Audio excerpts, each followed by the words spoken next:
To a landmark United Nations report. The study was done by the UN's Children's Fund in its first ever in-depth analysis of child grooms. Of these, 1 in 5 children, or 23 million, were married before the age of 15. While the prevalence, causes and impact of child marriage among girls have been extensively studied, little research exists on child marriage among boys. But children most at risk of child marriage come from the poorest households, live in rural areas and have little or no education. An estimated 115 million boys and men around the world were married as children.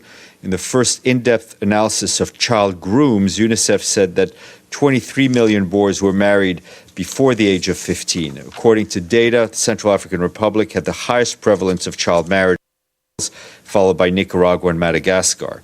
The new estimates bring the total number of child brides and child grooms to 765 million worldwide.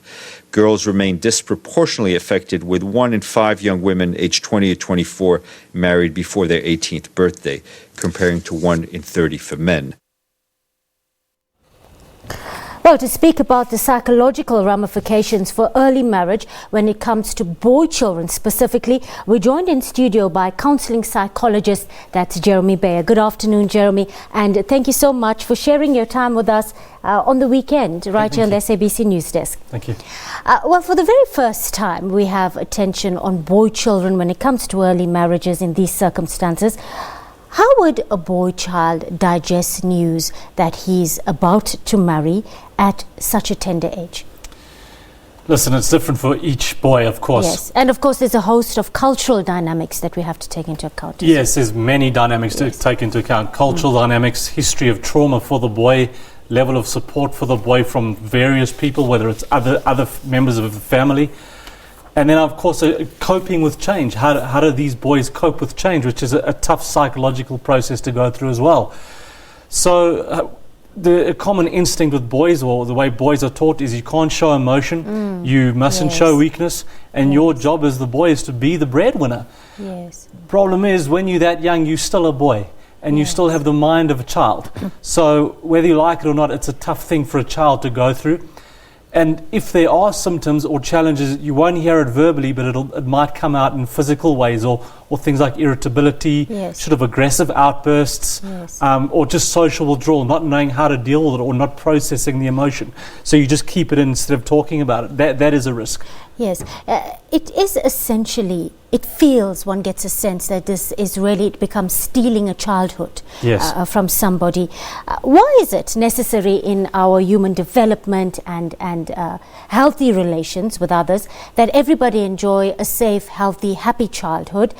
Because it's a crucial time, one would think, where we develop our distinct personality traits, characteristics, etc., that makes us uniquely us. Because you're learning about yourself in growing up, learning about what you like and dislike, learning about the type of people you want to hang out with. When you are at different stages of development, they're different. You have different needs. So when you are pre-adolescence, it's about relationships with your family. When you are a teenager, it's about who your peers are and finding your peer group. But when that's taken away from you early, because you're missing out on those previous stages, as it were, there's a lack of personal development, and when things are too much too soon, it can add stress because emotionally you're not ready. And so when things overwhelm psychologically, that increases the risk of depression or anxiety, because emotionally you're just not ready for this. There has to be, parents will either teach you'll learn lessons from high school. These are things you'll learn as you grow up, but when that's taken away from you, those lessons aren't taught. All right, so how will these frustrations and these pressures or responsibilities manifest in a boy child? Well, they manifest in terms of the way they treat their partner. Because the boy might think, well, this is how I've got to cope. This is how you have to be a husband.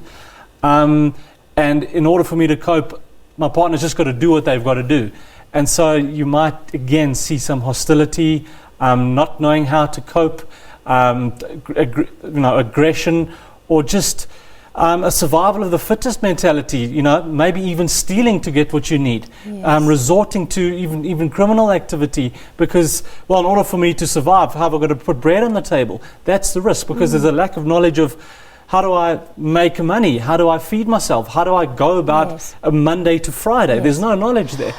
This is the first study ever, and it's really uncharted waters for all of us. What are some of the coping mechanisms for a male child that finds himself? It's not an ideal situation, but it is a reality that we can see from the figures for millions of children across the globe right now. That's the thing, and in South Africa it's a common thing, child-headed households. Yes. So coping mechanisms to fall back on your strengths as a child. So what are you good at as a child? So firstly, routine. So when you wake up in the morning, what are my routines with my partner? Let's make sure we keep our house neat and tidy. What are the essentials that we need to take care of? Do we have food in our house? Is our house neat? Have I taken care of my own personal needs? And what are we able to spend on? So the key in this situation is to simplify.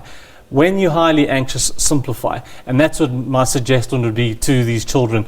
And then hopefully there's support systems in these places for these children, whether it's welfare organizations, education places that can come and educate them, maybe homeschooling organizations, maybe there's some kind of offering there, NGOs in the community to at least give them an education, that type of thing. So there has to be a support base in these countries. It can't just be for these children to fend for themselves. Yes. Are these countries going to help these children, whether it's, like I say, NGOs, welfare organizations, or the governments in those countries?